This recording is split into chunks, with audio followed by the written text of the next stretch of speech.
नमस्कार, Ayurveda free health insurance channel में आप सबका एक बार फिर स्वागत करती हूँ। आज हम बात करेंगे बैलेंस डाइट की। डाइट में हमें ऐसा क्या लेना चाहिए जो हमारी हेल्थ को मेंटेन रख सके। जब भी हम बैलेंस डाइट की बात करते हैं, इंफॉर्मेशंस का बम्बार हमारे सामने होता है और हम टोटली कंफ्यूज हो जाते हैं। तो जब भी बात करते हैं कि एक आइडियल डाइट हमको डिज़ाइन करनी है, तो मैं आपको फ्रेंकली बता देती हूँ, ऐसी कोई चीज़ ही नहीं है, ऐसा कोई मेथड ही नहीं है कि वन फिट्स ऑल, कि हम एक ऐसी डाइट सेट कर दें जो सबके लिए अच्छी हो, सबके लिए गुड हो। क्योंकि हम सबकी प्रकृति डिफरेंट है, हम सबका बेसिक कॉन्स्टिट्यूशन डिफरेंट है, हमारी एटीट्यूड डिफरेंट है। जो एक व्यक्ति के लिए डाइट प्लान है वो बहुत अच्छा उसके लिए हो सकता है, बट वो दूसरे के लिए उतना अच्छा हो ये बिल्कुल भी ज़रूरी नहीं है। जब भी बैलेंस डाइट की बात करते हैं तो हमारा ध्यान जाता है कि क्या जो डाइट हम ले रहे हैं वो प्रॉपर न्यूट्रिशन जो हमारी बॉडी की रिपेयर, नॉर्मल ग्रोथ और मेंटेनेंस के लिए चाहिए, क्या वो प्रोवाइड कर रही है। तो इसके लिए क्या करते हैं कि न्यूट्रिएंट्स के ग्रुप बना दिए हैं। तो पहला है मेजर ग्रुप, जिसमें कार्बोहाइड्रेट, प्रोटीन, लिपिड और फैट्स आते हैं। माइनर ग्रुप है जिसमें विटामिन्स और मिनरल्स आते हैं। बट देखिए, नेचर ने ऐसा कुछ नहीं बनाया है कि एक फूड ऐसा है कि इसमें स्पेसिफिकली यही न्यूट्रिएंट है, ऐसा नहीं है। जो मोस्ट ऑफ द जो फूड है वो हमें कॉम्बिनेशन ऑफ न्यूट्रिएंट्स जो है वो प्रोवाइड करते हैं। एग्जाम्पल के तौर पे जैसे पनीर खा रहे हैं तो पनीर में प्रोटीन भी है और फैट भी है। इसी तरह से दाल का सेवन कर रहे हैं तो उसमें प्रोटीन भी है, कार्बोहाइड्रेट भी है, दोनों में साथ में मिनरल और विटामिन्स भी रहते हैं। तो कहने का मतलब है कि कोई भी एक फूड ऐसा नहीं है कि ये स्पेसिफिक वो न्यूट्रिएंट हमको दे रहा है। तो कोई भी फूड को हम गुड या बैड नहीं कह सकते। गुड और बैड हम उसको तब कहेंगे जब हम उसको बैलेंस में ले रहे हैं, मॉडरेशन में ले रहे हैं, तब हम उसको बैलेंस कह सकते हैं। दूसरा, बेसिक फूड ग्रुप्स की बात की जाती है। Fruits, vegetables, grain products, milk products, meat and meats alternative. तो मीट अल्टरनेटिव में सोया है, टोफू है, नट्स हैं, सीड्स हैं, दालें हैं, ये सब हैं। बैलेंस डाइट के लिए अलग अलग पैरामीटर्स आए हैं। जैसे 1992 वॉल्टर विलेट जो है, उनकी जो बैलेंस डाइट है उसको हेल्दी ईटिंग पिरामिड्स कहा गया, जिसमें 6 मेजर फूड ग्रुप्स हैं। उसके बाद 2011 में माई प्लेट के नाम से बैलेंस डाइट आई, जिसमें राउंड डिनर प्लेट है, उसमें चारों फूड ग्रुप जो है वो इक्वल क्वांटिटी में लेने हैं। एक गिलास के थ्रू उन्होंने डेयरी प्रोडक्ट जो है वहाँ दिखाए हैं। कहने का मतलब ये है कि जितनी भी न्यूट्रिशनल एडवाइसेज हैं ये फ्लक्स में है, चेंज होती रहती हैं। बट जो आयुर्वेद का बेसिक डाइटरी प्रिंसिपल है वो ना कभी चेंज हुआ था और ना कभी चेंज होगा। तो आयुर्वेद के अनुसार हम किसको बैलेंस डाइट कह सकते हैं, इसकी बात करते हैं। तत्त च नित्यं प्रयुंजितं स्वास्थ्यं येन अनुवर्तते अजातानां विकाराणाम अनुत्पत्तिकरम च यत्। कहने का मतलब है जो भोजन हम रोज ले रहे हैं वो हमारी हेल्थ को मेंटेन रखे।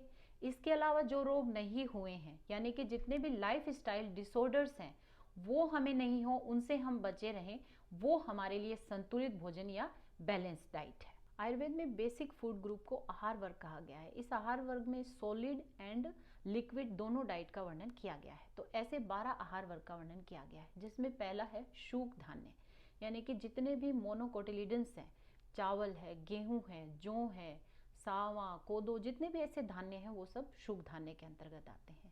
देन शमी धान्य यानी पल्सेस और डाइकोटिलिडन्स, जितनी भी दालें हैं वो सब इसके अंतर्गत आती हैं। मांस वर्ग, जितने भी मीट्स और फ्लशेस हैं वो इसके अंदर आ जाते हैं। उसके बाद शाक वर्ग, यानी जितनी भी वेजिटेबल्स हैं। फल वर्ग, फ्रूट्स हैं। हरित वर्ग है जिसमें जितने भी कंद हैं, अदरक है, मूली है, गाजर है, प्याज है, लहसुन है, ये सम्मिलित किए गए हैं। इसके अलावा तुलसी, पिपली आदि को भी आचार्य ने इसमें सम्मिलित किया है। मध्य वर्ग का वर्णन आया है। जल वर्ग आचार्य ने वर्णित किया। यहाँ मैं आपका थोड़ा सा अटेंशन चाहूंगी। अब देखिए कितने महत्वपूर्ण तरीके से आचार्य ने आहार वर्ग में जल को सम्मिलित किया है। जल जो है वो हमारी डाइट का एक बहुत ही इंपॉर्टेंट पार्ट है। बिना जल के, बिना वाटर के हमारी बॉडी में कोई भी बायोलॉजिकल प्रोसेस संभव ही नहीं है। तो जल जो है एक बहुत ही महत्वपूर्ण पार्ट हमारी डाइट का है।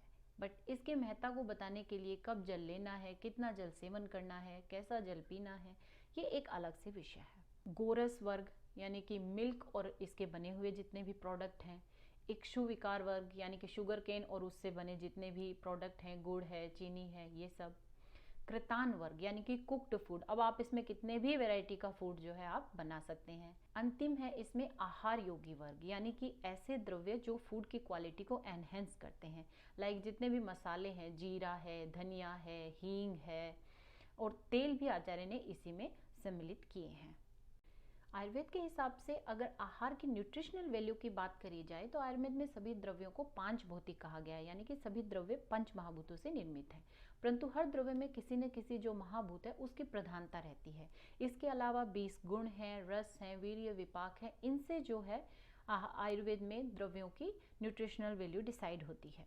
तो ये हमारे लिए थोड़ा टिपिकल हो सकता है, बट चूंकि हमारा उद्देश्य है एक बैलेंस डाइट बनाना, हमारे शरीर के लिए एक इंडिविजुअल डाइट हमारी जो है हमें डिज़ाइन करनी है, तो उसके लिए आपको करना है जो ये 12 आहार वर्ग मैंने बताए हैं, इनमें से आप अपने शरीर की प्रकृति के अनुसार, ऋतु के अनुसार जो भी आपको सुटेबल लगता है उसे आप अपनी जो है डाइट में सम्मिलित करें। इसके अलावा अगर आप लोग चाहते हैं कि हर प्रकृति के अनुसार, सीजन के हिसाब से हम एक डाइट प्लान डिज़ाइन करें, तो आप लोग प्लीज़ कमेंट बॉक्स में आप मेरे को बताइए, मैं इसको करने का प्रयास करूँगी।